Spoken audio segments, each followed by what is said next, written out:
Maravilha.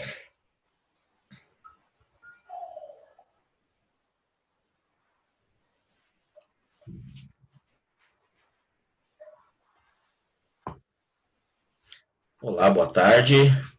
Estamos aqui, né, em mais uma live, nesse tempo de pandemia, fazendo várias lives, e aqui com duas personalidades, aqui com o professor Márcio Pockmann, professor da Universidade de Campinas, né, que também é presidente da Fundação Perseu Abramo. O Márcio Pockmann é professor de Economia, com doutorado em Economia na Unicamp, e a professora Beth Sirac, que é vereadora em Santo André, desde 2012, é pedagoga, especialista em metodologia do ensino superior, fez mestrado em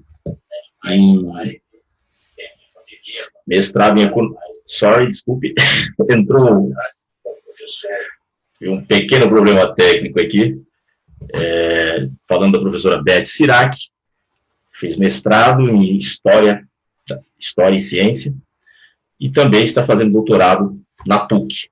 Então, quero começar aqui essa live, já direto, para a gente não perder tempo, fazer uma pergunta aqui para o professor, né, companheiro Márcio Pockmann, sobre as questões que têm acontecido no Brasil nos últimos tempos, né? Desde o golpe de 2016, o Brasil vem passando por algumas coisas, né, umas reformas que eles dizem que vão melhorar o país. E já se passaram 4 anos com esse discurso. Quanto mais reformas fizessem, né, chamadas reformas estruturais, que, de uma forma ou de outra, impactou a vida dos trabalhadores de uma forma negativa, né? Então, a reforma da Previdência, a reforma da trabalhista, a questão da emenda constitucional 95. Então, eu queria saber de você, Márcio, como isso, né, afetou e contribuiu para o cenário econômico atual. Está sem áudio. Liberar o áudio. Muito obrigado, João, pela oportunidade desse diálogo. Parabenizar também a Beth Sirac pelo trabalho enquanto vereadora, professora. E esse diálogo aqui ao vivo é uma oportunidade que nós temos, especialmente no nosso campo, de apresentar uma visão, ideias, tendo em vista que nós vivemos num país em que praticamente há um oligopólio nas comunicações e concentra a visão do país de uma maneira muito parcial, né, de tal forma que se repetem em rádios, televisões e jornais, não é? Uma visão estranha, eu diria assim, da realidade do país. Então, uma satisfação, de certa maneira, poder colaborar com essa preocupação que certamente move esse tipo de live, né, de diálogo aí ao vivo. Em relação ao seu questionamento, não tem como não perceber que a segunda metade da década passada, a década de 2010, ela sofreu uma inflexão muito forte, né? Praticamente nós tínhamos, até então, uma visão de que o Estado era parte fundamental da resolução dos problemas brasileiros. Então, se contava com o Estado, não em termos absolutos, mas um Estado com capacidade de articular a sociedade, o sistema produtivo, articular uma posição do Brasil em termos de uma visão de longo prazo e de um relacionamento internacional com um certo protagonismo. O que ocorre a partir, então, dessa segunda metade da década é uma inversão desse movimento. Nós temos praticamente uma identificação de que o Estado passou a ser o problema central do país. Ou seja, a razão do desemprego, a razão da ausência de crescimento econômico, da produtividade, enfim, de todos os males que o Brasil apresenta, seriam resultado do tipo de Estado ineficiente, incompetente, Estado inchado, incapaz, centro da corrupção. Portanto, a solução do Brasil passaria, na verdade, por uma mudança profunda no Estado, né? Então, em função disso, nós fomos tendo uma maioria política que, de certa maneira, depois do golpe, não é, terminou sendo validada esta visão de mundo pelas eleições de 2016, porque praticamente os partidos que estavam anteriormente no governo liderado pelo PT foram derrotados.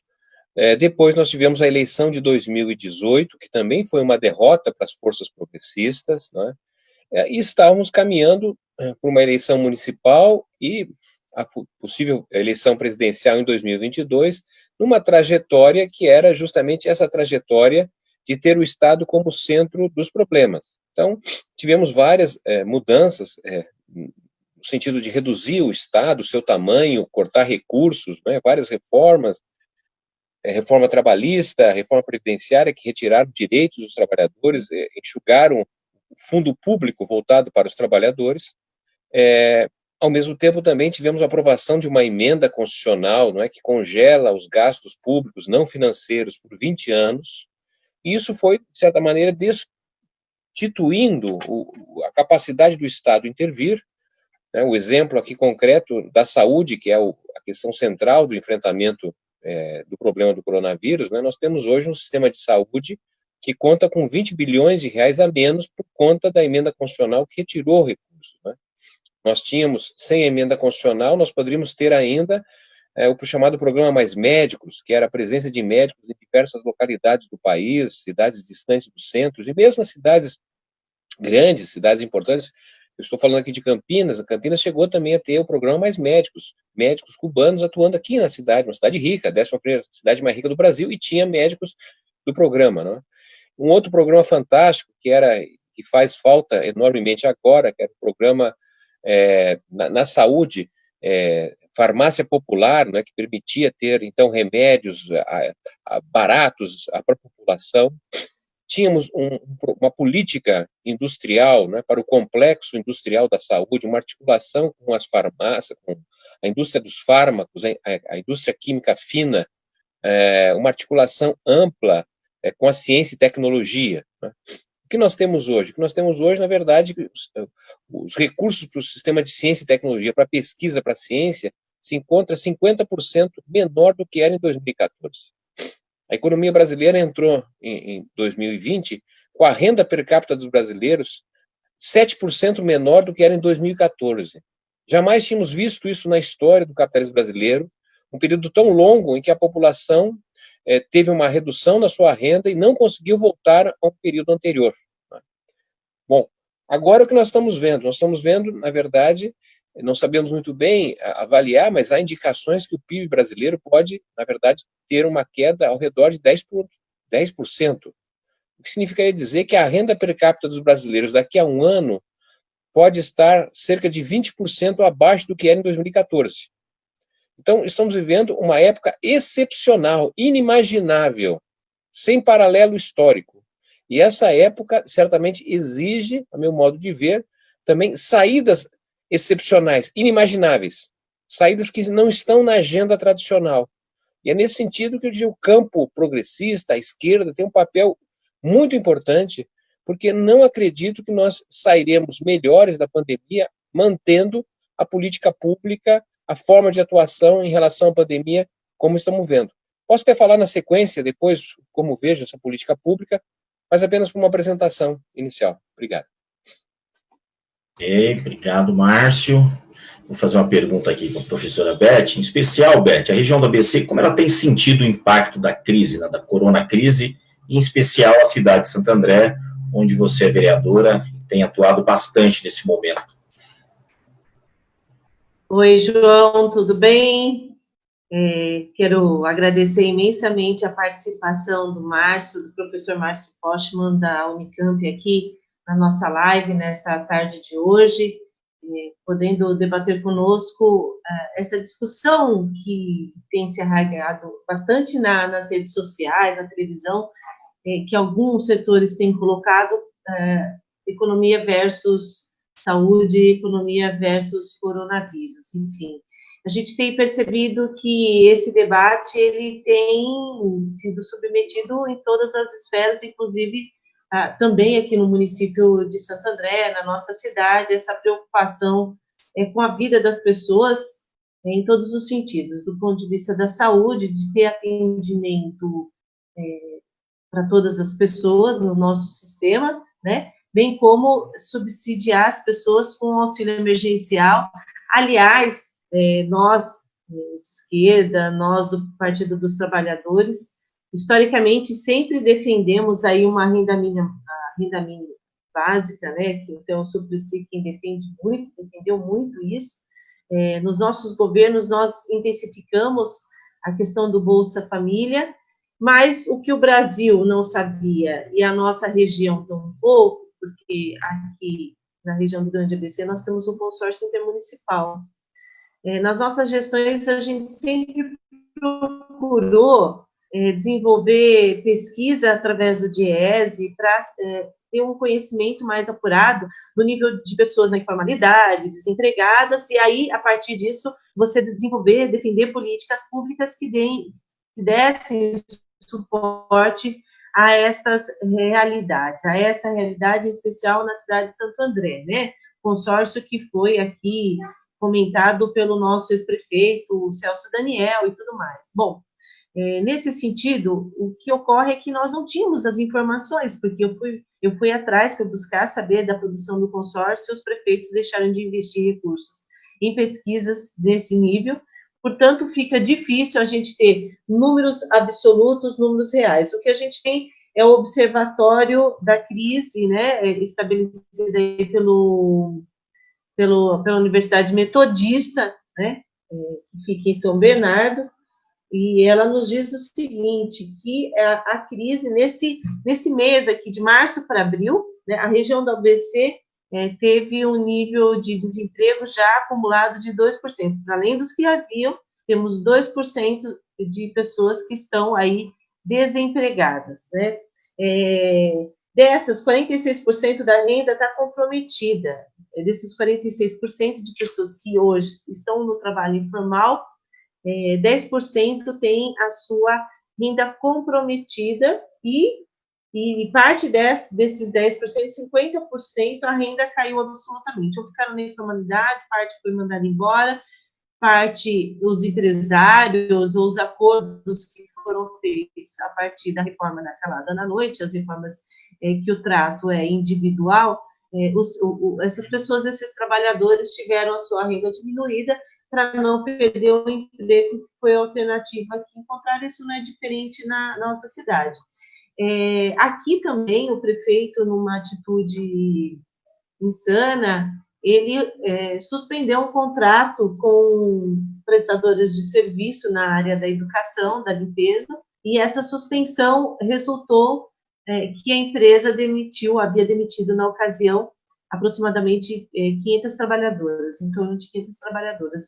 Claro, a pressão do sindicato, a pressão das pessoas da bancada, enfim, nossa, fez com que o prefeito voltasse atrás na sua decisão e retomasse aí novamente o contrato, enfim, de empresa terceirizada.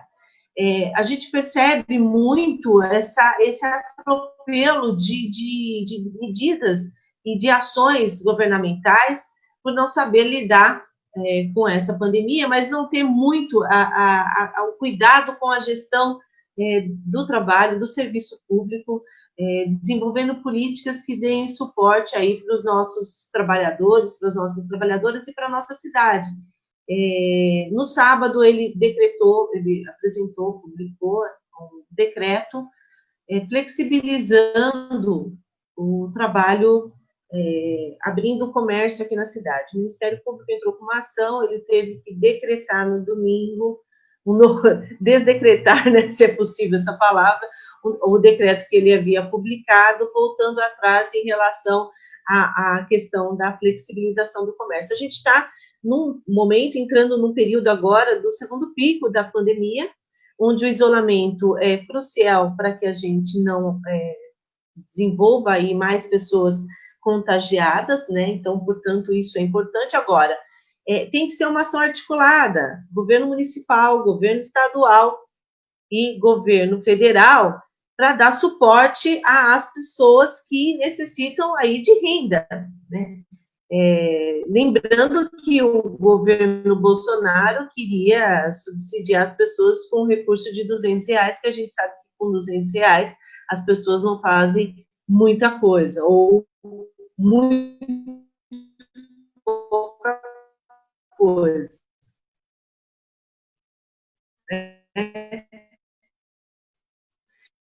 E numa luta, numa briga, conseguiu aumentar milhões. Eu vi numa das matérias, aqui em Santo André, Márcio, o João sabe disso, ele é da cidade, nós tivemos filas gigantescas aqui da Vila Luzita, de espera de 5 horas, as pessoas que foram para a Caixa Econômica Federal, na expectativa de poder resolver, pela necessidade urgente que a pessoa tem, enfim, de sobrevivência, e a gente sabe que não basta ir na Caixa, enfim, a Caixa, ela gerencia, ela faz o pagamento, mas quem libera o recurso é o governo federal, e está vendo uma demora mudando a vida das pessoas, fundamentalmente, né? Então, um pouco do relato de algumas situações que a gente tem vivido aqui na cidade de Santo André, esse descompasso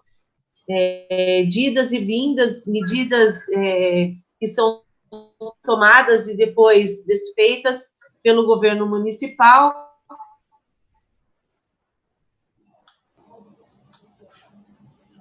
Governo estadual, o próprio governo estadual definiu a Ixi, o som ficou ruim de novo.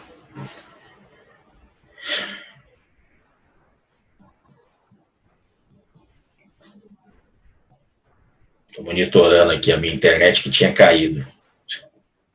Beth, teve um corte de energia. Alô? Às vezes ficamos refém da tecnologia, né? Estamos aqui. A Beth congelou. Bem, eu vou aproveitar, Beth, que você está congelada.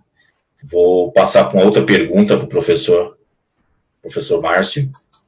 Aproveitando também, Márcio, que tem uma pessoa fazendo uma pergunta aqui que vai mais ou menos ao encontro do que eu estou falando, né? O Zé Visca Mendonça, né, que ele disse que quer aproveitar a oportunidade para perguntar ao Márcio se a pandemia será tirada como alguma lição para que os liberais de Araque, porque sempre se socorre do Estado, e os puri-sangue revejam essa história do Estado mínimo, né? Até ia pensar uma pergunta, né, no sentido, se você acha que um dos legados dessa crise será ter mostrado a necessidade de um Estado forte e também quebrar esse mito, né, de falar que o Estado é tão mal, pegando aquele livro da Mazzucato, que fala do Estado empreendedor, que seria interessante você discorrer um pouco sobre isso, porque esse discurso contra o Estado, né, e nos momentos de crise, nós estamos vendo aí que Estado mínimo é para os pobres, os ricos é Estado máximo, né? Então, com você, professor. Perfeito. João. Então, eu começo, na verdade, destacando o seguinte: pelo andar da carruagem, não é? A perspectiva que tenho é que o ex-pós, né, o Brasil pós-pandemia, será pior do que o Brasil pré-pandemia. Por que estou dizendo isso? Porque o balanço que se pode fazer em relação à questão econômica, porque, na verdade, nós não temos uma crise de natureza econômica. A crise, na verdade, é sanitária, né? Há um problema da infecção viral, e justamente para enfrentar esse problema de natureza sanitária é que os governos tomaram medidas com o objetivo de alcançar o isolamento social. Para que o isolamento social funcione, as pessoas não vão trabalhar e, portanto, sem trabalhadores, as empresas não funcionam. Então, o que nós estamos vivendo do ponto de vista econômico é uma parada, tanto na produção quanto no consumo, para poder seguir a decisão do isolamento social. Nesse sentido, quer dizer, o tamanho do problema econômico que é importado da saúde, a dimensão, não é, a profundidade dos problemas econômicos dependem, a nosso ver, do Estado. Por quê? Porque a parada econômica praticamente estabelece a ausência, a incapacidade dos mercados se autorregularem. Então, não funciona o mercado, os mercados, portanto, não tem clareza na definição do preço, e, nesse sentido, a única alternativa existente é a atuação do Estado. Portanto, o problema econômico que nós temos, ele depende da atuação do Estado, mas que atuação é essa? Então, eu dividiria em 3 elementos para poder saber a dimensão, já que a crise, a saída da crise depende da atuação de Estado, então, essa crise vai ser maior ou menor? Bom, depende de que tipo, em primeiro lugar, que tipo de intervenção o Estado está fazendo. Segundo lugar, né, depende da quantidade de recursos que estão sendo injetados na economia. E o terceiro depende da seletividade desses recursos aplicados na economia. Então, o primeiro elemento diz respeito ao tipo de ações que estão sendo feitas, porque na parada econômica, o que nós percebemos? Que para poder parar a economia, tendo como exemplo, como referência exitoso, foi a China. A China, até agora, pelo menos, há uma identificação que a epidemia, então, começou na China. E a China foi o primeiro país a enfrentar e usou, na verdade, de um resultado extremamente exitoso, porque a situação de parada econômica durou um pouco mais de 2 meses, quase 3 meses. Então, nós verificamos, pelos dados disponíveis, que houve uma queda na produção, uma queda no nível de atividade, na renda, mas isso foi suportado por ações do próprio governo, que garantiu renda à população, que garantiu condições de operacionalidade das empresas, tão logo houvesse capacidade de superar a necessidade do isolamento. Bem, de fato, então, o primeiro trimestre não foi positivo, foi negativo para a China, mas as informações recentes mostram que a China está saindo muito rapidamente, muito forte da crise de pandemia, e possivelmente se afirma como a principal economia do mundo. Ora, então, se nós vamos analisar as medidas tomadas no Brasil, o que nós percebemos? Nós percebemos, na verdade, uma desarticulação das políticas governamentais. De imediato, o que nós vimos foram as decisões tomadas no âmbito de prefeitos e governadores para estabelecer a quarentena. Só que a quarentena, para ter, de fato, efetividade, é fundamental num país tão desigual como o nosso, que a maior parte da população recebe até 2 salários mínimos, que mora em habitações muito precárias e, portanto, muitas dessas pessoas dependem do seu trabalho informal ou em vias públicas. Então, para que essas pessoas, de fato, pudessem parar, seria necessário que tivesse simultaneamente uma outra medida que não depende dos governadores e dos prefeitos, que só depende da União, que seriam justamente colocar recursos no bolso dessas pessoas para poderem, de fato, haver o isolamento social. E o que nós vimos é que, na verdade, a desarticulação é grande porque o governo federal não se mostrou interessado, negou o problema do coronavírus e demorou demasiadamente para estabelecer políticas que têm a ver com esse sentido de garantir renda e capacidade de produção das empresas. Então, essa desarticulação, na verdade, criou problemas que nós ainda não sabemos muito bem avaliar, mas o fato concreto não é que o Brasil, que tem 1/7 da população da China, já ultrapassou o número de mortes da China. E, possivelmente, em função dessa articulação, o período em que conviveremos com a pandemia será maior do que aquele verificado na China, pela desarticulação de políticas. Tá? Bom, o segundo elemento para analisar, além desse tipo de intervenção do Estado, é saber, na verdade, a quantidade de recursos que foram aplicados, que estão sendo aplicados para enfrentar o problema do coronavírus na economia. O que nós temos de informação até agora é que no Brasil os recursos disponibilizados para combater o coronavírus coloca o Brasil entre os países de menor aplicação de recursos. A estimativa é que em torno de 3% de recursos que o governo tenha liberado para 3% de recursos, uma quantidade de recursos que equivale a 3% do PIB do ano passado, porque do ano a gente vai ter uma queda. Então, a quantidade de recursos para enfrentar a crise, 3% apenas do PIB passado, enquanto outros países têm investido muito mais, a tal ponto da Alemanha, quase 1/3 do PIB equivale aos recursos aplicados para enfrentar o problema do coronavírus na Alemanha. Os Estados Unidos, muito mais. Bom, Então, nós estamos gastando pouco recurso. E quanto menos recurso você gasta, mais é profunda o problema econômico. Certo? Mais grave é o problema do emprego. Então, temos aí um segundo elemento em que o Brasil não está bem também. Não é? Não apenas nós temos a articulação das políticas, como temos comprometido pouco recurso. E o terceiro elemento é em relação à questão da seletividade, ou seja, para onde está indo esse recurso. E o que a gente pode, num cálculo preliminar, perceber, não é? Por exemplo, não é um recurso aplicado para reorganizar o Estado. O que está havendo, na verdade, o tema central hoje é o tema da saúde, não é? Do total de recursos liberados até agora, o que foi para a saúde equivale a 2,5% de todo o recurso gasto. É praticamente nada. R$4 a cada R$5 liberados está indo para o andar de cima do país. Está indo para os bancos, está indo para as grandes empresas. Veja que tivemos uma queda significativa na Bolsa de Valores, não teve uma empresa quebrada, um banco quebrado. Então, isso mostra, na verdade, tá certo, que os recursos que estão sendo gastos são poucos, são desarticulados, mas estão indo para o andar de cima da sociedade. Apenas 1/5 do recurso está indo para o povão, para os trabalhadores. Né?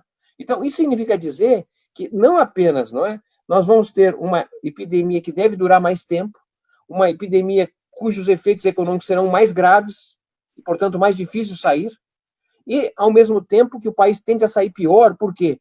Porque a política governamental é uma política que aprofunda a desigualdade, na medida em que garante mais recursos para o andar de cima em relação à base da pirâmide social. Fico por aqui, meu caro. Não sei se Obrigado, Márcio, acho que respondeu bem. Eu quero passar para a Beth. Eu sei que eu tive um problema aqui técnico, a internet caiu, e eu vi que a Beth já estava falando algumas coisas que eu ia perguntar, mas eu quero só reforçar aqui, né, Beth, que nesse momento, né, como o próprio Márcio colocou, cabe aos governos amenizar a crise e não agravá-la. Mesmo assim, em Santo André, o prefeito rompeu o contrato com uma terceirizada de limpeza e provocou a demissão aí de quase 500 trabalhadores e trabalhadoras. Como foi isso? Porque eu sei que você atuou muito na reversão, né? Aí, aproveitando, emendo uma outra pergunta, que Santo André tem muitos trabalhadores informais, fruto da precarização das relações de trabalho que vem ocorrendo nos últimos anos, né?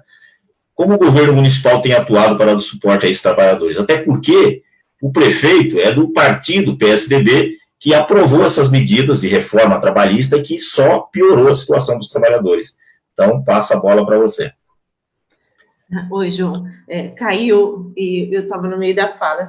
Na verdade, eu estava apresentando alguns dados, até para o Márcio ter conhecimento aqui da nossa cidade, como é que anda a situação sobre os dados do coronavírus. Bom, nós temos aqui em Santo André agora um salto de 440 casos confirmados de pessoas contaminadas, mas são subnotificações, porque a gente sabe que ainda não foram feitos os testes em massa, apesar de ter sido anunciado que a região do Grande ABC teria mais de 1 milhão de testes, mas, na verdade, ainda não chegaram. O que foi anunciado agora na última semana é que viriam 10 mil testes, seria viabilizado através de um aplicativo que as pessoas diriam os seus sintomas e quem apresentasse sintomas que fosse equivalente ao coronavírus, aí sim, então, se aplicaria o teste.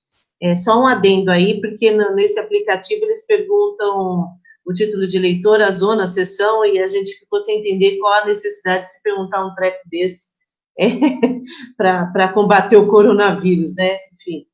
E aqui em Santo André nós temos 45 mortes registradas e a região do Grande ABC já subiu para uma letalidade de 10%. Então, esses são os dados aqui da nossa cidade. Esse observatório da Metodista também passou algumas informações que a gente conseguiu obter, né? Nós temos 41.341 pessoas no ABC registradas como mês, né? Optaram, né?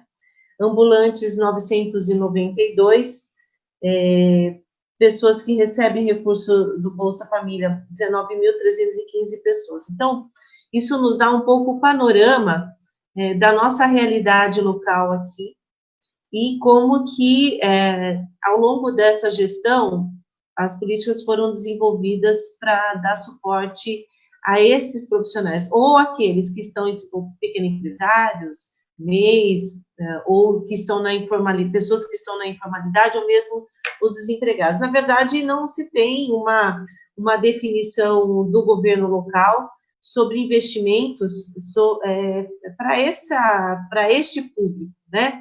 Nem políticas públicas que dessem suporte aos trabalhadores e pequenos empresários. A gente sabe que Santo André é uma cidade que se caracteriza pela prestação de serviços, comércios, né? A gente já foi muito tempo atrás, a indústria aqui já foi forte, mas não é mais uma realidade da nossa cidade. E agora, num momento como esse, nós ficamos um pouco órfãos de governos, né? Porque aqui está tentando suprir algumas necessidades em relação ao combate ao coronavírus, isso a gente não pode negar, evidentemente, os municípios têm aí buscado alternativas para atender a população, né? Mas, por outro lado, tem sido um atropelo do ponto de vista da economia em buscar alternativas e saídas. Fazer gestão ao governo federal, que também é um governo que, infelizmente, como disse o Márcio, não tem se estruturado para favorecer a população, em especial quem precisa, né, da mão forte do Estado, os banqueiros, eles têm sido bem socorridos, mas a população, de modo geral, não. O que a gente tem solicitado aqui muito e feito bastante o debate é a utilização do próprio consórcio para buscar linhas de financiamento via governo do Estado, via governo federal, para abrigar e dar suporte a esses pequenos empresários, comerciantes, as pessoas que estão na informalidade, para que a nossa cidade, para que não se tomem medidas como foi feito aqui, de abrir para flexibilização, sabendo que as pessoas estão numa situação muito difícil, muito precária do ponto de vista econômico, mas também não buscou pensar alternativas que cuidassem financeiramente dessas categorias aqui na nossa cidade. Então, não tem gestão sobre isso, né? E pensar que aqui em Santo André nós temos o Banco do Povo, né? Que se tivesse sido uma política melhor elaborada e desenvolvida ao longo dessa gestão, quer dizer, o Banco do Povo como nós que criamos aqui já em outras gestões nossas. Mas, nesse momento, não tem sido uma alternativa para dar suporte para esses pequenos, para os MEIs, ou mesmo para quem está na informalidade, João. Essa é a realidade da nossa cidade. Vou fazer uma pergunta agora para o Márcio. E o Márcio, dentro dessas questões que você comentou, eu gostaria de falar uma outra coisa, né? Primeiro, como você acha que deve ser feito, assim, a melhor maneira do governo subsidiar a perda salarial dos trabalhadores? A gente tem visto exemplos mundo afora. Os países têm injetado dinheiro na economia, colocando dinheiro no bolso do trabalhador. A gente pega, a Inglaterra está cobrindo 80% dos salários para as pessoas que estão ficando em casa. Eu tenho um exemplo pessoal, a noiva do meu filho, ela está estudando em Dublin, na Irlanda, que é um país que não é uma grande economia, é um país pequeno, mas que ela estava trabalhando e ela é estrangeira. Está recebendo 1.400 euros por mês para ficar em casa, para manter o isolamento social. E aqui no Brasil a gente está vendo toda essa dificuldade. Tem pessoas que já tiveram aprovado no aplicativo há 3 semanas e ainda não receberam. R$600, era 200 que o governo queria dar. E, aproveitando, eu queria emendar uma outra pergunta, que o governo federal diz que durante a crise ele descobriu que há 40 milhões de pessoas que ele classificou como invisíveis, né? Os governos do Partido dos Trabalhadores fizeram um enorme trabalho de cadastro, até para fazer o Bolsa Família e outros programas sociais, né, até para que fosse possível isso, né, elaborar políticas públicas eficazes. O que aconteceu para chegarmos a esse ponto?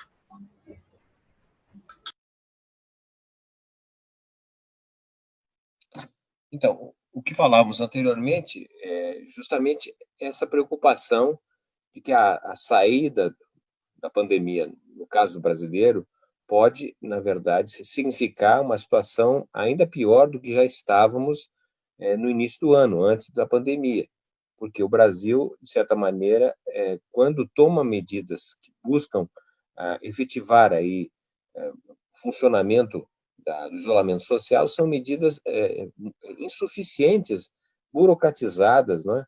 Na verdade, é um descompromisso e que, de alguma forma, revela uma trajetória que já está em curso no nosso país, que falávamos também logo na primeira questão do que ocorreu no Brasil na segunda metade da década passada, que refere a uma espécie de desistência histórica aí das classes dirigentes, uma desistência em termos de projeto de país, não é? Uma desistência em relação ao protagonismo do setor produtivo. Então, o que nós estamos vendo, de alguma forma, não é que nessa pandemia ela antecipa, acelera o tempo histórico, permitindo já colher resultados desse tipo de opção que nós estamos vendo nesses últimos 5 anos, o qual seja, o Brasil, na verdade, está numa trajetória de regressão neocolonial. Por que regressão neocolonial? Sim, porque o que nos diferenciou do período anterior a 1930 é que o Brasil tinha, na verdade, uma coluna vertebral do nosso desenvolvimento que era assentado na indústria. Quer dizer, a desindustrialização brasileira, na verdade, faz desaparecer o setor secundário pela força que tinha, não é? E protagoniza basicamente o setor terciário, o setor de serviços, sendo que a dependência do país passa a ser cada vez mais do exterior, porque o dinamismo econômico vai estar na produção de bens primários, as chamadas commodities. Isso basicamente é uma volta ao que era o Brasil colonial, que dependia do café no passado ou de outros produtos. Mas e essa ocupação nos serviços, né? Hoje, praticamente 4/5 das ocupações no Brasil são no setor terciário, são de serviços. No setor de serviços, nós temos poucos setores modernos, dinâmicos, como é o caso do setor financeiro, por exemplo, os bancos são modernos, não é? O setor de comunicação é o setor de modernos, mas depois começa a escassear os exemplos, e o que nós vamos ver é que grande massa dos trabalhadores ocupados hoje estão ocupados não em atividades, digamos assim, determinadas pela economia, mas são ocupações cada vez mais determinadas pela concentração da renda. E exemplifico o que eu estou dizendo. Se nós tomarmos hoje as 3 principais ocupações do Brasil, né, quais são elas? A primeira ocupação principal segue sendo o trabalho doméstico. A segunda ocupação, com maior quantidade de trabalhadores, diz respeito ao trabalho nas plataformas digitais, né? Uber, serviços de transporte individual de pessoas ou serviços de entrega de alimentos, de peças, tá certo? Então, você tem aí esse trabalho de plataformas. E a terceira ocupação mais importante está relacionada às ocupações vinculadas ao setor de segurança, segurança pública, segurança privada e até empresas que produzem equipamentos de armas, por exemplo, mas também equipamentos de segurança como alarme, cerca elétrica, câmeras, né? Ou seja, este setor, na verdade, está se constituindo numa espécie de um novo partido, sem ser o partido tradicional, mas é uma espécie de partido leninista, um partido que tem uma doutrina e tem um jornal. Como assim? É que nós estamos falando hoje de cerca de 5,2 milhões de pessoas vinculadas aos serviços de segurança pública, privada e de produção de equipamentos. Esses trabalhadores, de maneira geral, estão, de alguma forma, identificados, não é, pela ideia de hierarquia, disciplina, doutrina. Ou seja, é um segmento relativamente conservador nos valores. Além disso, esse setor que tem uma unidade, digamos assim, uma doutrina, né, que vem do tipo de formação, porque a pessoa, para ser segurança, alguma formação militar, o próximo a isso ele tem. Bem, além desta doutrina, ele passou a ter, com as redes sociais, uma espécie de jornal que unifica a sua visão de mundo. Através de WhatsApp, por exemplo, esse segmento é alimentado diuturnamente. Então, nós estamos diante de uma realidade muito diferente. Só os trabalhadores do setor de segurança, considerando familiares e parentes, nós estamos sem contar ainda a milícia, por exemplo, sem contar o crime organizado que controla mais de 1.000 prisões no Brasil, que concentram 820 mil presos submetidos, não é, às facções do crime organizado. Então, nós estamos falando aqui de alguma coisa em torno de 15% a 20% dos eleitores brasileiros estão vinculados a esse segmento. Então, para finalizar essa parte, você soma essas 3 ocupações, trabalho doméstico, trabalho de plataforma e trabalho de segurança, não é? São todas ocupações vinculadas à renda de rico. Porque quem é que vai ter segurança privada se não gente que tem renda? Quem é que vai usar o serviço de distribuição, né, ou o trabalho doméstico, que não são as famílias de mais renda? Então, nós estamos, na verdade, numa situação de transformação muito profunda da estrutura social, porque ao esvaziamento da indústria, o tipo de sociedade que gera é uma sociedade, na verdade, sem classe média, uma sociedade profundamente polarizada entre os de cima, que são poucos, mas cada vez mais fortes, não é? E essa maioria empobrecida, fazendo qualquer coisa para poder sobreviver. Muito bom, Márcio, essa análise aí mais global, né? Mas eu tenho acompanhado também, e aí quero falar com a Beth, e a Beth também tem acompanhado isso, a retomada de alguns países, lentamente, né? A Alemanha começou a retomar, a China, mas com todas as devidas precauções, a própria Coreia, e a gente avaliou que nesses países tiveram milhares de testes, pessoas foram testadas, tem acompanhamento e tudo mais.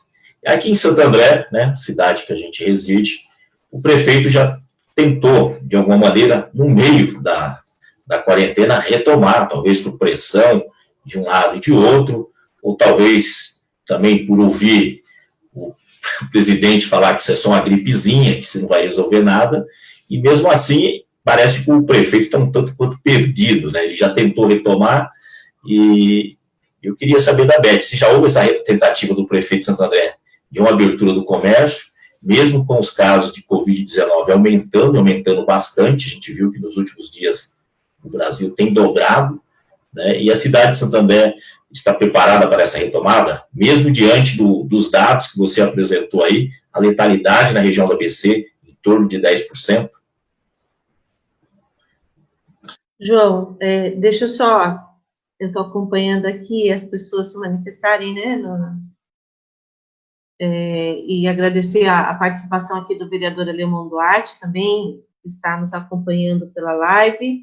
Tem algumas perguntas que eu vou já incorporar a sua, que o Zé Carlos diz o seguinte: Paulo Serra gasta sem transparência, esse aplicativo que pede o título de eleitor custou tanto.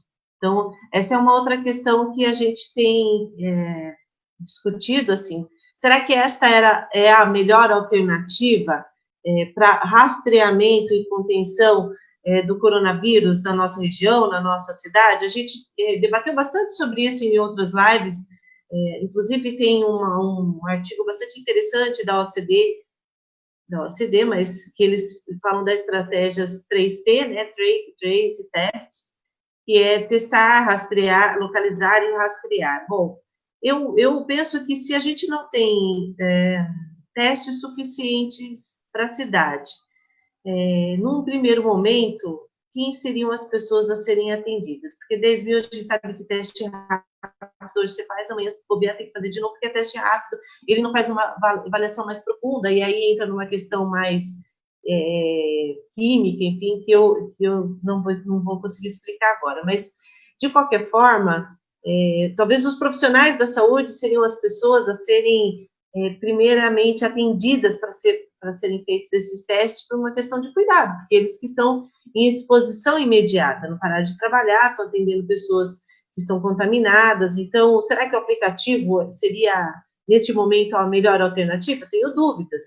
Quanto ao valor, já questionamos aí o valor do gasto com esse tipo de aplicativo, porque ele poderia ter sido utilizado numa estratégia mais inteligente, enfim.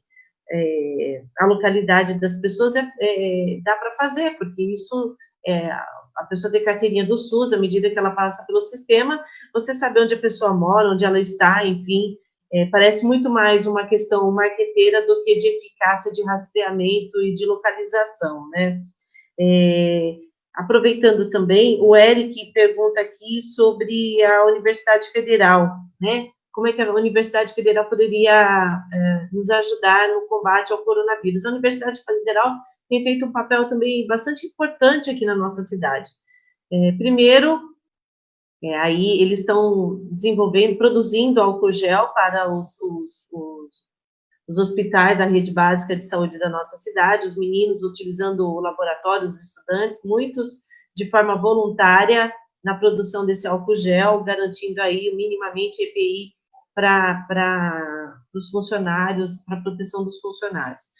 Uma outra questão que eles também desenvolveram aqui é o protótipo dos respiradores. Então, a USP, nós tivemos notícia da USP, que a USP desenvolveu o respirador, e a Universidade Federal aqui também desenvolveu esses respiradores num preço muito mais barato, e o que a gente precisa, como eu havia dito, João, é ter gestão.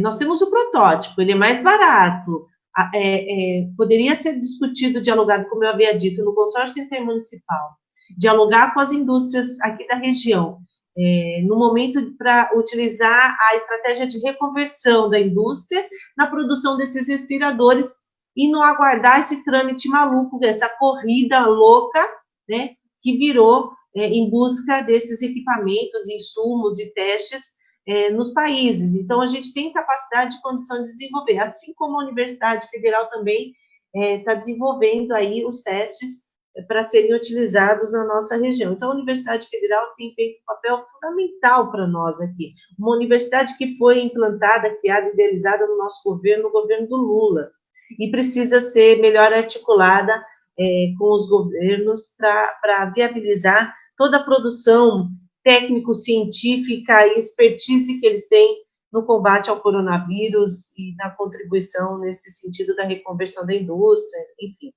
Eu queria também remeter uma pergunta aqui, porque é para o Márcio, que eu estou acompanhando a nossa live, e eu sou o Luizinho. O Luizinho está dizendo o seguinte: Márcio, você tem quanto o governo tem para socorrer, contado como dívida pública, dólares compulsório, ou seja, quanto o governo tem para hibernar e retomar salvando empregos, empresas e ter demanda futura? Essa é uma pergunta que o Luizinho faz para o Márcio. Acho que é isso que eu vi aqui. Eu não sei se eu respondi todas as suas perguntas, João, mas por enquanto... Não, respondeu. Eu ia pegar essa pergunta aqui do Luizinho, meu amigo que estudou comigo na Fundação Santo André, e agora está lá em Taubaté. Tem o Ailton Afonso também, que está colocando aí alguns questionamentos também, tá? Bom, eu olho depois, na sequência eu coloco, né? Então, voltando aqui para o professor Márcio, né? Eu queria colocar o seguinte, aproveitando essa pergunta do Luizinho, acho que ele deve incluir aí, eu não sei o que você pensa também, Márcio, sobre a questão das reservas cambiais, né? Que eles gostam de falar que o Brasil, PT quebrou o Brasil com quase 400 bilhões de dólares de reservas cambiais, né? Ele pergunta aqui, né? Queria saber quanto o governo tem, né, contando com dívida pública, dólares, compulsório e tudo mais que o governo tem para poder fazer o que chama aí de economia da hibernação, né, que alguns países fazem, hibernam por uns tempos, né, países que vivem momentos de gelo, de um inverno rigoroso, a economia hiberna e depois volta, né? Mas aí como o governo deveria se planejar para seguir atendendo a população no pós-crise e você tem alguma projeção da economia para o pós-crise? Até onde o desemprego pode chegar?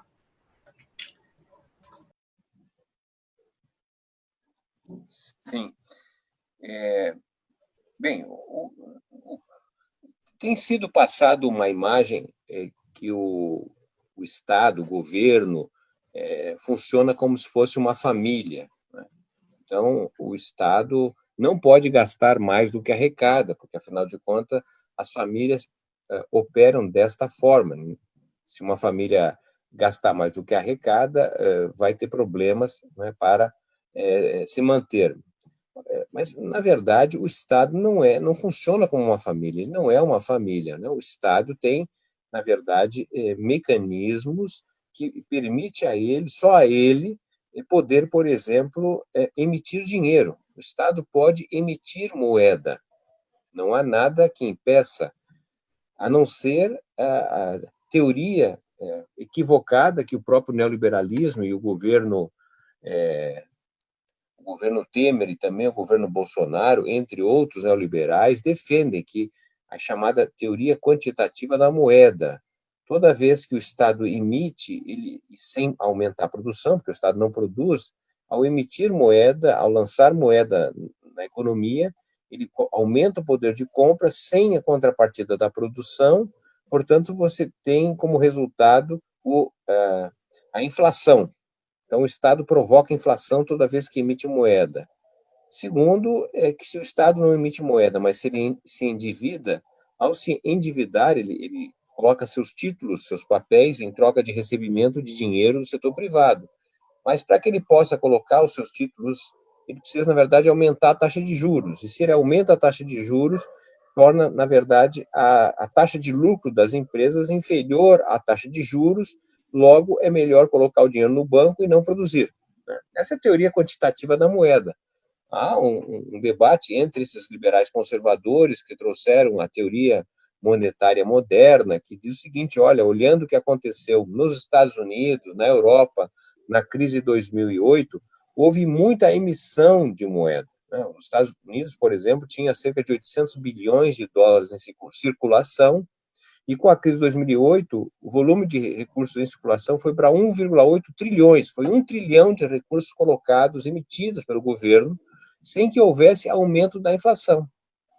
Então, a teoria está caindo por terra, e nesse sentido, tudo tem a ver com a questão brasileira, ou seja, o Brasil pode emitir moeda, não há nada que impeça isso. Nós estamos com uma inflação ridícula, e dado a capacidade ociosa das indústrias, tem condições de aumentar a produção, então não tem problema inflacionário. A mesma coisa em relação ao próprio endividamento, também não há limite para o endividamento.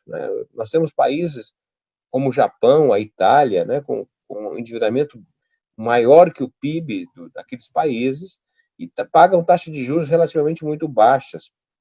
A questão concreta é que não há falta de dinheiro.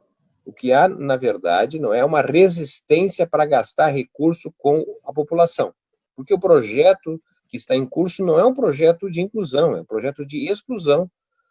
Vamos identificar a coerência do presidente Bolsonaro, que desde o início do governo disse: olha, é preciso, antes de criar, destruir. O que nós estamos vendo é um processo de destruição. Veja que não havia dinheiro, por exemplo, para combater a quantidade de moradores de rua das nossas cidades, a volta de pessoas pedindo dinheiro, crianças, nos semáforos. Não havia dinheiro para isso, não havia dinheiro para enfrentar o problema do desmatamento na Amazônia.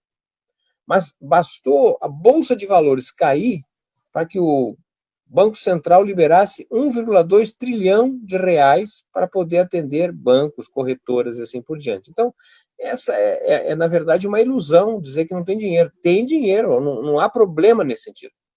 É fundamental que o Estado gastasse recursos. Não acredito que devesse desfazer-se, como está fazendo, digamos, destruindo as reservas internacionais. Elas são muito importantes agora, inclusive mais para frente, porque o que acontece? O Brasil utilizava o excedente comercial, suas exportações de produtos primários, chamados commodities, para pagar o déficit de importação de bens industriais, de manufatura, já que destruiu a sua indústria. Hoje o Brasil é um importador de produtos industriais. Bom, ocorre que o que nós estamos vendo em função da pandemia? O que nós estamos vendo, na verdade, é uma queda substancial nos preços das commodities. O exemplo mais concreto que eu estou falando aconteceu com o petróleo.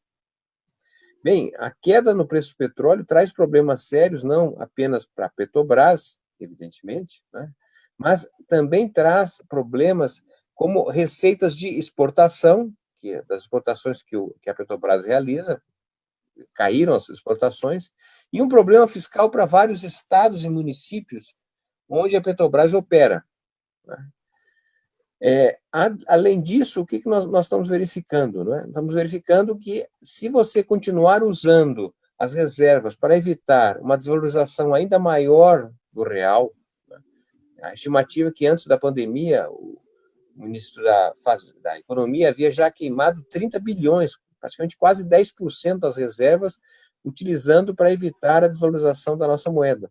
Ao invés de usar as reservas, o que o Estado brasileiro sério deveria fazer, um governo comprometido com o sofrimento do povo, precisava, na verdade, o quê? Impor uma quarentena na conta de capitais, ou seja, fechar a porta da saída, porque o Brasil está vivendo uma fuga de capital.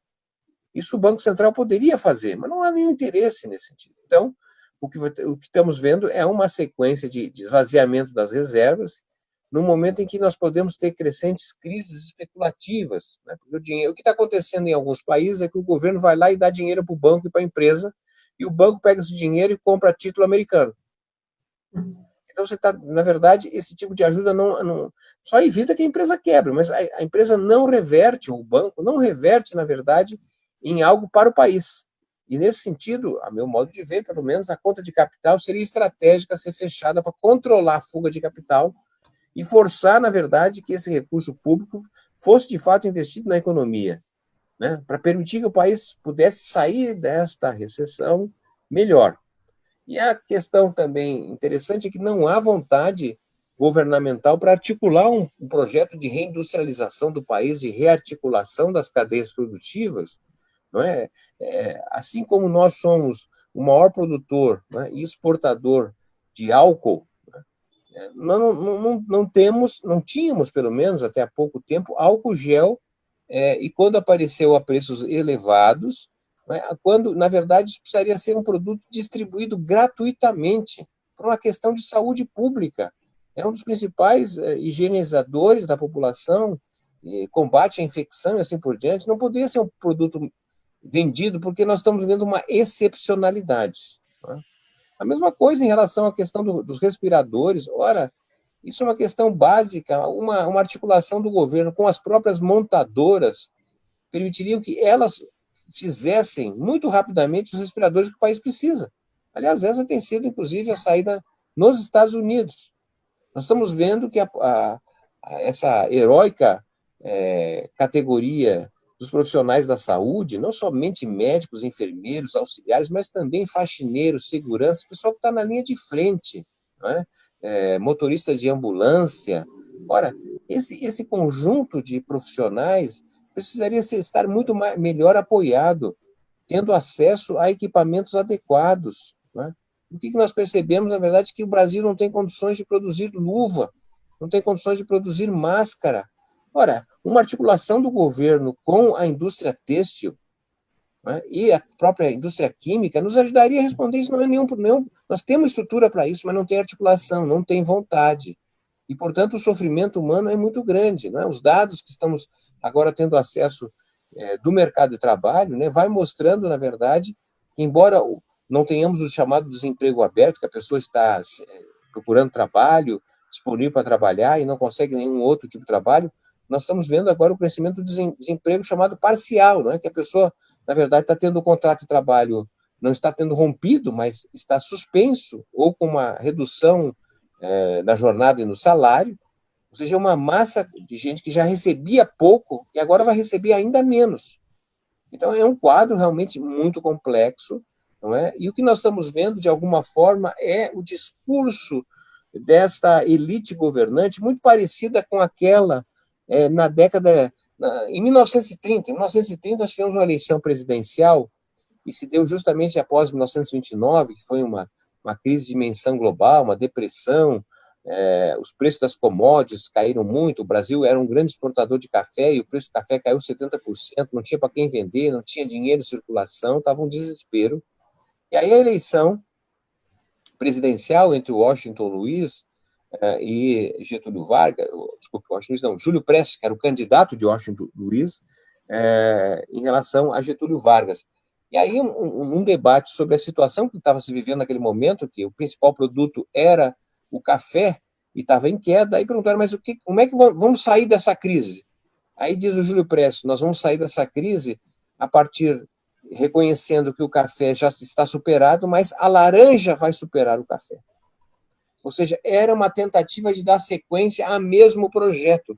E o que eu estou vendo, de maneira geral, é um pouco isso, ou seja, mesmo os analistas econômicos, políticos, economistas, que anteriormente aí deploravam o Estado, vieram agora para dizer, não, mas tem que gastar, porque aqui é momento necessário, mas já dizem antecipadamente, mas isso aí é provisório.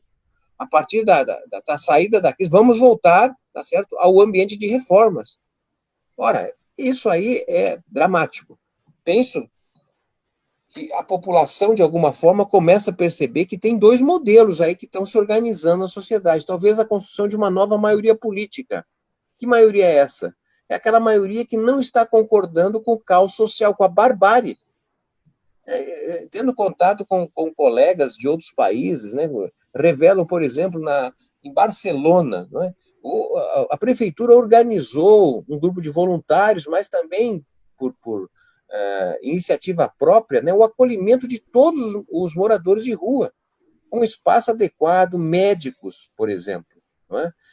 O atendimento, por exemplo, de alimentos e produtos de higiene para pessoas idosas, pessoas que têm dificuldade de circular. Não é? Nós não vemos isso no Brasil, um governo de costas para a sociedade. Em Paris, por exemplo, quando os hospitais começavam a estar próximo do seu pleno uso, não é? Foram mobilizadas as Forças Armadas que, em determinados lugares de espaço, na cidade, baixava o helicóptero, não é? E ia buscar alguém que estava no hospital para levar para um hospital de uma outra cidade. Eram 3 a 4 paramédicos junto com essa pessoa dentro de um helicóptero. Quanto custa isso?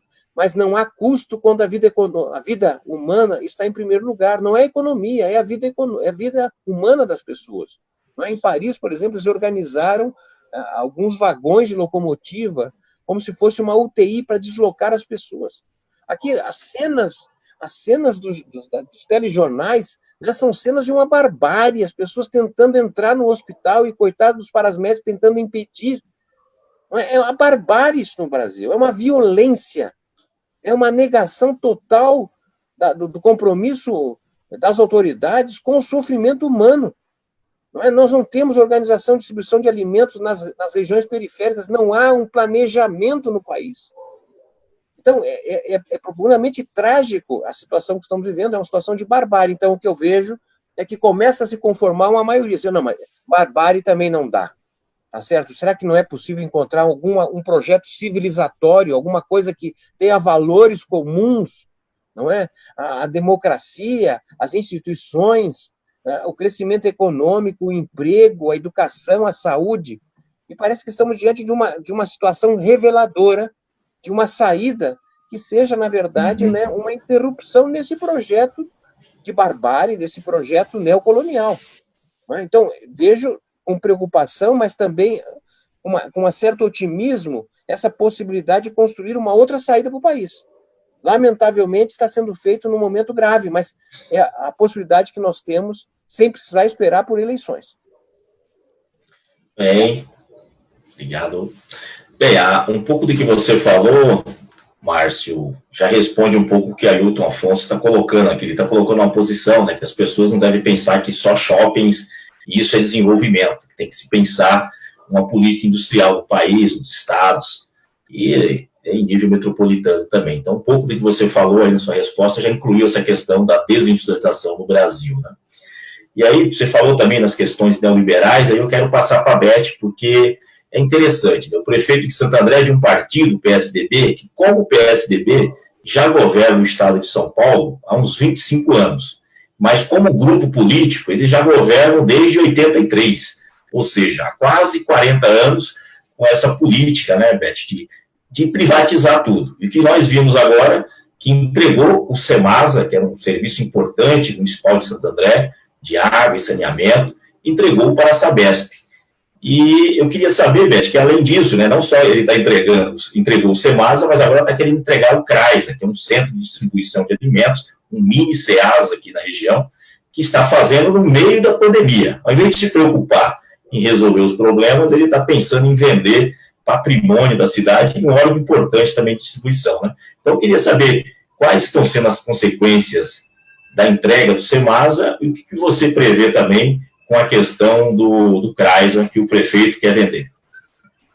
Olha, João, em primeiro lugar, assim, é interessante e importante o que o Márcio nos coloca, que o governo federal, ele governa de costas para o povo brasileiro, isso é uma realidade, né? Isso tem efeito cascata, é um modelo neoliberal do Estado mínimo, das privatizações e da exclusão, né?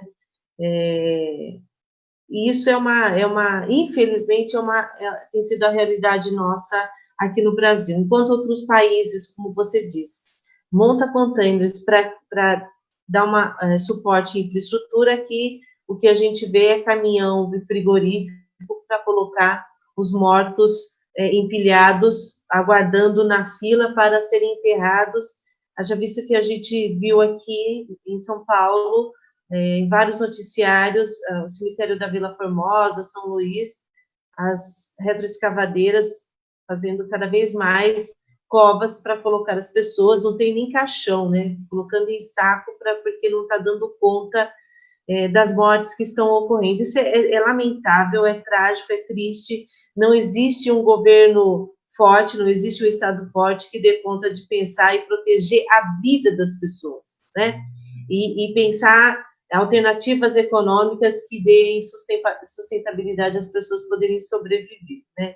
Aqui em Santo André, nós vivemos a realidade do CEMAS, a privatização do CEMAS, e a gente sabe que a água é um direito fundamental, importante para a vida das pessoas, e foi privatizada lá para a Sabesp, que a gente sabe que é uma empresa de economia mista, tem ações na Bolsa de Valores, enfim, o interesse não é oferecer água, mas o lucro que ela vai dar para a empresa. E nada mudou na realidade local aqui, né? Nesse tempo de pandemia, vários bairros, muitos bairros da cidade reclamando a falta de água na casa das pessoas. Isso é um resultado da privatização. Primeiro, a falácia de dizer que seria bom para o povo, que não ia faltar mais água, etc. e tal. E, na verdade, faltou. E a gente sabe que uma das prevenções importantes para esse período de pandemia é a higienização das pessoas. A água para lavar as mãos, se higienizar, etc. e tal. Quiçá, o álcool gel. Inclusive, só um adendo, eu fui no supermercado comprar algumas coisas que a gente tem que ir. Tinha lá 3 litros de álcool gel sendo vendido a R$125, né? R$125. Então, desculpa, eu acho que a minha garganta está seca.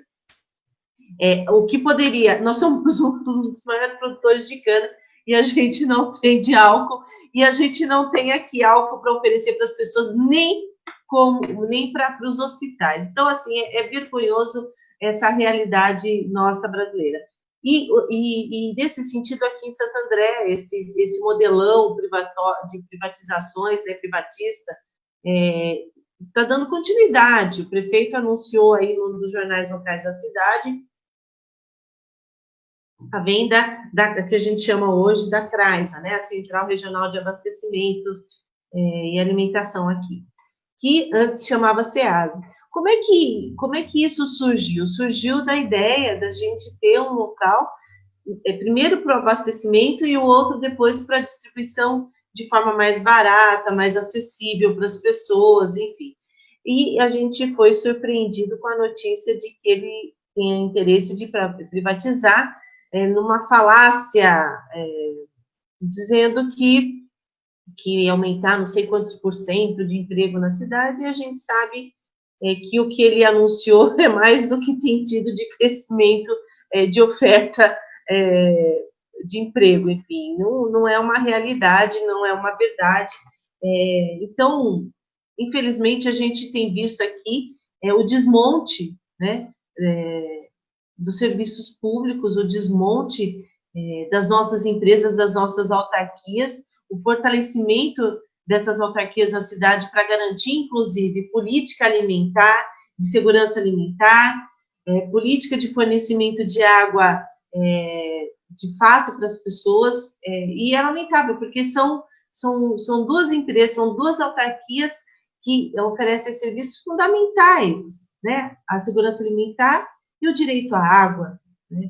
E isso não deveria estar na pauta, pelo menos nesse momento de pandemia, porque outras necessidades são muito mais emergentes do que privatizar serviço neste momento, né? Não acho que deva privatizar, mas muito menos colocar isso em pauta nessa situação de pandemia. Um dos questionamentos que eu recebi aqui, que eu estou vendo, bom, o prefeito anunciou 10, 14 mil testes, né? Na verdade, saiu no jornal 20 mil, 10 para Santo André, 10 para São Caetano, e a população de São Caetano é 4 vezes menor do que Santo André, né?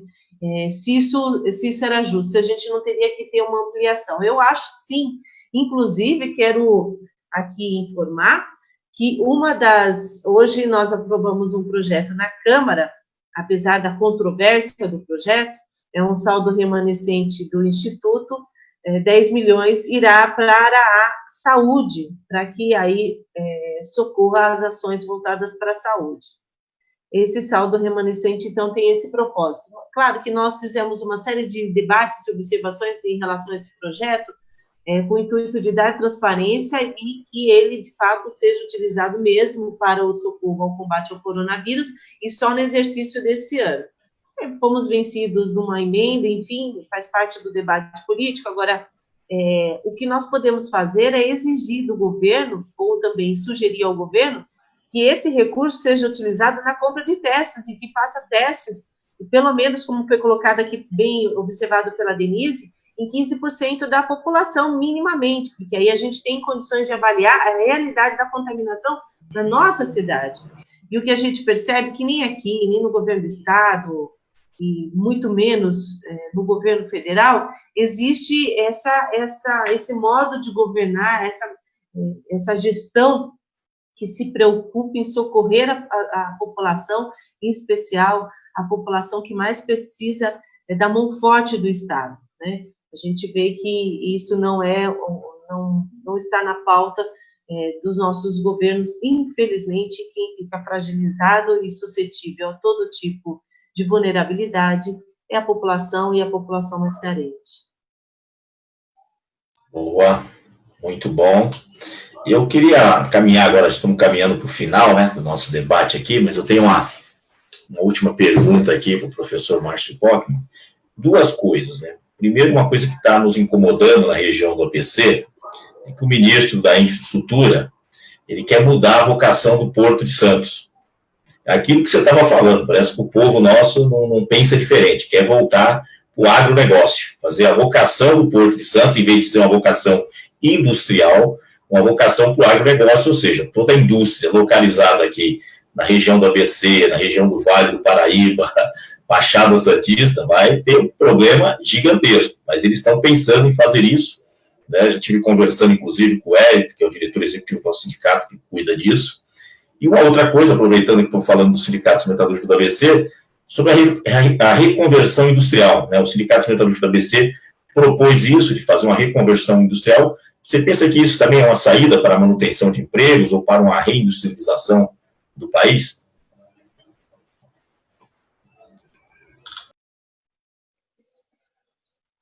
Eu vejo, na verdade, um movimento, desde a crise de 2008, aquela crise global, um movimento de alguns países no sentido da desglobalização, no sentido de recompor a sua estrutura produtiva interna, né? Vamos lembrar a eleição dos Estados Unidos, a última, em que o Trump, que se elegeu, não é? O discurso dele, a retórica dele era anti-globalização. Ele dizia América primeiro, não é globalização, América primeiro, porque, obviamente, havia ali, eu disse assim, por parte da direita, do espectro político da direita internacional, uma forte contestação à globalização. Isso também se vê na Europa, não é? A saída, digamos, da União Europeia, a vitória da Inglaterra, não é? A ascensão da direita na França, enfim, você tem, na verdade, esse tipo de movimento que é uma espécie de crítica e ações a serem tomadas nos países. Seja de estatização, como inclusive o Macron terminou fazendo na França, não é? Daquele estaleiro que era privado, com capital italiano e francês, mas diante da possibilidade dos chineses comprarem, foi estatizado, né? Agora, inclusive, no debate francês, não é? O Macron, que não é nenhum estatista, não é? Um liberal, de certa forma, tem dito o seguinte: a França vai precisar fazer estatizações provisórias. Já a quantidade de recursos que foi injetado na Air France, por exemplo, e na Renault, já praticamente as tornam empresas estatais. Nos Estados Unidos, situação muito similar em relação às empresas aéreas, que têm recebido recursos do governo Trump, que tem dito que não vai quebrar nenhuma empresa aérea, obviamente com dinheiro público, né? Então, a impressão que eu tenho é que esse mundo pós-pandemia será um mundo de defesa do espaço nacional, de estímulo ao setor produtivo. Isso não é fácil de ser feito, porque, de certa maneira, a globalização levou a uma integração muito grande das empresas. Por exemplo, os Estados Unidos também não conseguiram produzir internamente luvas e máscaras e foram comprar luvas e máscaras na China, produzido pela empresa americana 3M. É uma empresa americana, produz na China, não é? Então, esse grau de integração, essa forma com que se montou as cadeias aí globais, né, conduzida por grandes corporações, certamente está em xeque. Talvez é um momento, inclusive, de maior questionamento, porque o que se revelou com a paralisia inicial na China foi que várias empresas em vários países não tinham como produzir, porque uma parte do produto vinha da China. Então, eu acredito que nós teremos talvez uma reversão desse movimento e a possibilidade de fazer políticas nacionais, não é? Isso abre, eu diria assim, vai ser mais fácil para um governo brasileiro comprometido com essas perspectivas, porque vou lembrar aí dos governos Lula e Dilma, quer dizer, havia sempre uma contestação, não pode, está facilitando as empresas, como é que se dizia lá, as campeãs nacionais, não é isso? Contestação da OMC que está produzindo, está subsidiando. Então, não foi nada simples fazer. Havia a oposição interna, mas também externa, não é? Me parece que agora o cenário é um cenário que, de alguma forma, não é, vai precisar recolocar o tema da saúde, os complexos industriais novamente. Obviamente que precisaria um outro governo, que não esse que nós temos, porque esse governo não me parece que tomará essa iniciativa, ainda que eu não sei, aqui vou abrir um parênteses, vou ser muito rápido, como é que eu estou vendo o governo Bolsonaro? A impressão que eu tenho é que o governo Bolsonaro se deu conta que ele acabou. O governo acabou. Ele, de certa maneira, tinha uma certa insatisfação com o resultado do seu primeiro ano, que não foi aquilo que ele dizia, o que imaginava. A economia não cresceu, tá certo? Aquilo que ele imaginava fazer não aconteceu. Então, já tinha ali um mal-estar no seu governo. Mas agora, eu acho que ele está utilizando, né, esse momento aí de confusão para ver se emplaca um segundo governo, para chegar até 2020. Né? E esse segundo governo tem algumas mudanças que talvez seja interessante aqui rapidamente apontar. Em primeiro lugar, digamos, é o abandono da base parlamentar anteriormente formada pelo DEM e pelo PSDB, né, que é, de certa forma, a base que dava legitimidade e sustentação ao governo Fernando Henrique, esses dois partidos. E eles estavam conectados com o Bolsonaro. E aí houve alguma coisa que esses partidos se afastaram, não é? E você está vendo, pelo menos, conformar uma outra base desses partidos dito do centrão, não é? Que são partidos aí que gostam de um mercado, não é isso? De um negócio, etc., da baixo clero. Então, acredito que o Bolsonaro talvez esteja montando uma base parlamentar que lhe impeça, pelo menos, a aprovação do impeachment. Ao mesmo tempo, o que se percebe também, não é uma alteração do ponto de vista da economia. Embora isso não seja muito preciso, mas a reação verde-oliva, né, a reação dos militares, de certa forma, colocar, olha, vai precisar alguma coisa de investimento, alguma infraestrutura, porque senão não vai crescer. Então, talvez tenha aí uma divisão do trabalho que o Guedes continue ministro, mas cuidando das questões menores, que é privatização e aí desconstrução dos direitos do trabalho, porque isso se conecta com esse empreendedorismo, digamos assim, e do comércio, né, dos comerciantes. O comerciante quer comprar barato e vender caro, e podendo reduzir o custo do trabalho é o que ele quer. Né? Então, talvez possa compatibilizar essa base do comércio varejista que apoia o do Bolsonaro, inclusive com uma espécie de um populismo, que seria essa ampliação de recursos sendo repassados para além do Bolsa Família. O Bolsonaro não abandonou o Bolsa Família, inclusive incrementou o Bolsa Família com ampliação do número de beneficiados, mais de 14 milhões, e até mesmo um aumento numa mensalidade a mais chamada de 13º. E agora, com essa garantia aí de R$600, ele está pegando, a última informação, parece que eram 32 milhões de pessoas sendo atendidas. Se ele mantém isso, ele pode mudar a sua composição de apoio, né? E, ao mesmo tempo, também o que a gente vê é uma certa reorganização, eu não sei se vai valer isso aí é uma especulação, de mudar a cara do Ministério da Justiça e da Polícia Federal para uma certa aproximação do banditismo, aproximação das milícias, né, desses grupos organizados. Então, estou levantando aqui aspectos que eu não sei se isso pode estabelecer um governo com uma opção diferente, né, porque está em disputa, não sei se vem impeachment no que vem pela frente, está tudo muito confuso esse quadro, mas nessa hipótese poderia ser um outro governo com uma perspectiva diferente. Mas, de toda maneira, quer dizer, a questão do desenvolvimento nacional, não é, da reindustrialização, está na ordem do dia. Vai depender da existência de maiorias políticas, de governos, para poder implementar isso. Ok, maravilha. Vou fazer uma última pergunta aqui para a Beth, apesar que ambos são professores, mas a Beth, como você é professora também, não posso deixar de perguntar, né? Como fica a questão da educação, o ensino à distância é a saída, e como está em Santo André?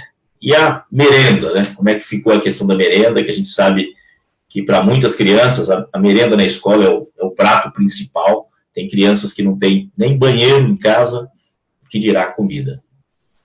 Infelizmente, essa é uma das realidades que a gente vivencia aqui no país, né? Muitas crianças, a principal refeição é a merenda escolar.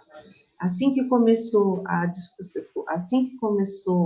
aqui na cidade a se tomar algumas medidas em relação ao combate ao coronavírus, uma das questões foi a abordagem que nós fizemos ao prefeito, dizendo, olha, essas crianças precisam se alimentar, né? Até porque tem recurso, né, do PNAE, do Programa Nacional de Alimentação Escolar, enfim, o recurso existe. E aqui a medida foi, então, oferecer às crianças o kit alimentação, né, o kit merenda escolar. Teve aí as suas confusões na distribuição, né, enfim, primeiro foi distribuído de casa em casa, e aí até o último lá do fundão receber, passou 15 dias da medida tomada. Então, tem esses atropelos, aqui que eu falo, aqui um pouco da falta de experiência, de tato, de planejamento, né, de governança, acabou atrapalhando mais, e também porque nós pressionamos, né, todos nós aqui na cidade pressionamos, a bancada pressionou, vários movimentos sociais pressionaram aí para que o prefeito oferecesse para os nossos alunos o kit alimentação. Agora, a educação é um outro debate relevante, porque, evidentemente, que a saúde e a sobrevivência das pessoas são fundamentais, mas nós temos aí problemas que precisam ser equacionados, e um deles também é a educação. Como é que fica o ano letivo das nossas crianças, dos nossos alunos, na pandemia? Nós estamos aí, amanhã, 1º de maio, aliás, Dia do Trabalhador, né? Viva a classe trabalhadora, viva aí o 1º de maio, é isso.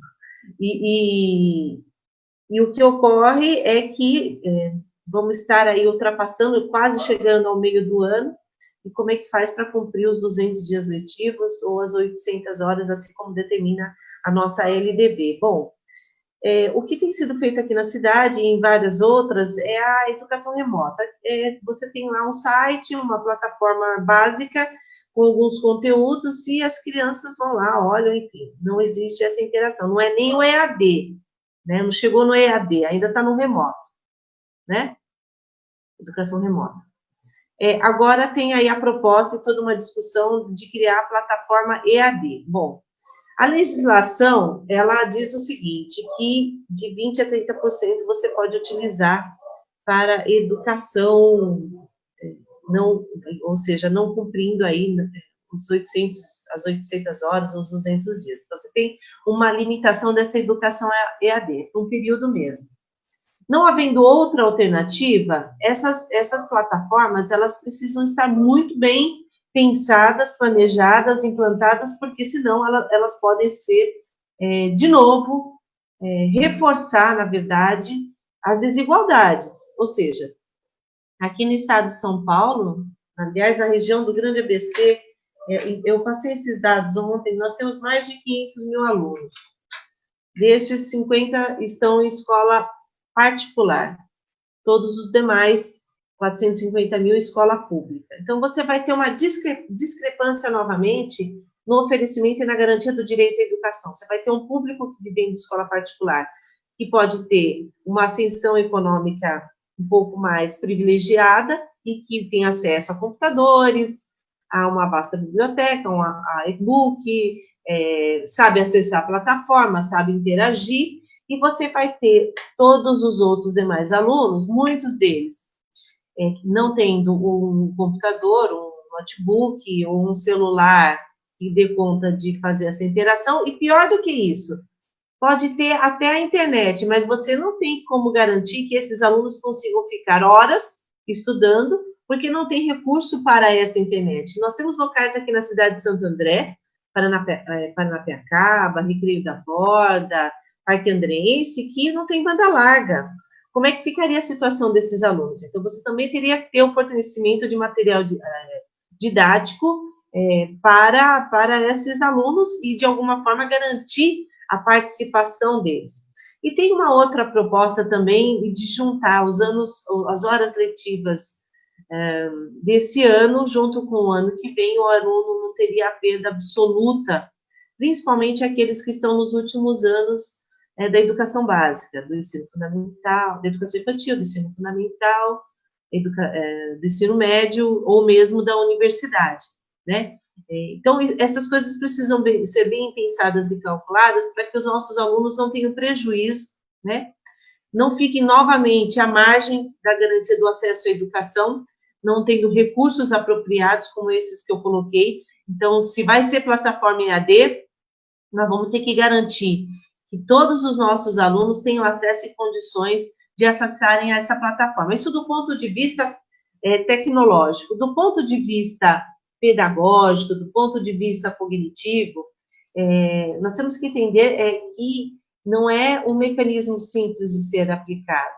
Nós temos aí a educação de forma presencial, né? Principalmente na educação básica. Quando você muda para uma plataforma EAD, você tem que reprogramar, né? Reconectar a sua lógica de pensamento. E aí nós estamos falando começando por crianças, a questão da autodisciplina, da concentração, de assimilar o conhecimento mecânico pelo distanciamento. Isso é uma coisa. Aqui na cidade nós temos a educação de jovens e adultos. Muitas salas, em muitas escolas, nós temos aí alunos de mais de 60 anos, inclusive, né, que voltaram a estudar porque não tiveram oportunidade na idade ideal. O que significa uma plataforma EAD para estes alunos? Né? Seria uma dificuldade muito grande de conseguir, num processo de alfabetização, se conectar a esta realidade. Então, por isso, esse cuidado gigantesco que tem que ter na hora das medidas. O que a gente defende é o seguinte: tem que ter o isolamento.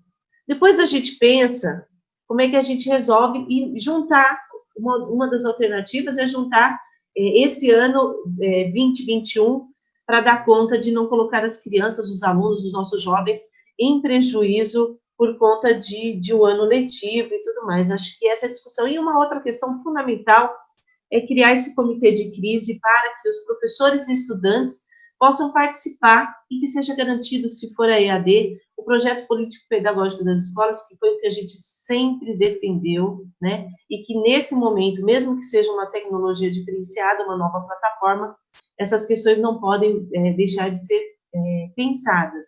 E nem os salários dos professores serem reduzidos porque não estão na sala de aula, como já se ventilou muito aí pelas redes, enfim. Então, acho que a gente tem que garantir o direito do salário dos professores, que já é baixo, garantir que os nossos alunos tenham acesso a toda essa tecnologia sem prejuízo do seu ano curricular e tudo mais. Essa é uma das questões que a gente tem discutido em relação à educação, João. Não, muito bem. Eu até, agora eu quero passar para as considerações finais, passar para o professor Márcio, mas antes disso, mas tem uma pergunta do Ailton Afonso, acho que veio um pouco a calhar, que ele fala, qual o papel do Estado brasileiro numa nova política industrial que seja além do financiamento e estímulos, Eu acho que a gente pode pegar até, inclusive, a questão da Embraer agora, que não deu certo, pelo menos isso na pandemia ajudou, a questão da Boeing, que o senador Jacques Wagner fala, inclusive, de estatizar o papel do Estado brasileiro também como gestor de algumas empresas, não só estimular, para você fazer um gerenciamento, porque parte da burguesia brasileira só está pensando no rentismo, fazer um pouco das considerações finais, e a Beth também, depois, Beth, falar um pouco sobre... Eu também acho que essa questão de EAD tem partes que é importante como um acréscimo, mas a questão da educação, ainda mais a educação de crianças, tem a interação social, que você não pode deixar de lado, porque tem uma proposta agora do homeschooling, que eles estão querendo fazer, que é uma outra maluquice, que não tem professor, não tem ninguém, e o governo, o Bolsonaro, está tentando implantar isso também. Então, passo o Márcio, suas considerações. Vou ser breve porque estou com outra atividade aqui, mas eu gostaria muito de agradecer, então, essa oportunidade aí com a Beth, desse diálogo bastante frutífero, com você, João, que conduziu. De fato, o Brasil não tem muita alternativa se, de certa maneira, não tiver capacidade de construir algo que permita, na verdade, refazer parte da estrutura produtiva industrial. Eu vejo com dificuldade nós reconstituirmos aquilo que já tivemos no passado, mas certamente alguns complexos são plenamente possíveis de serem desenvolvidos.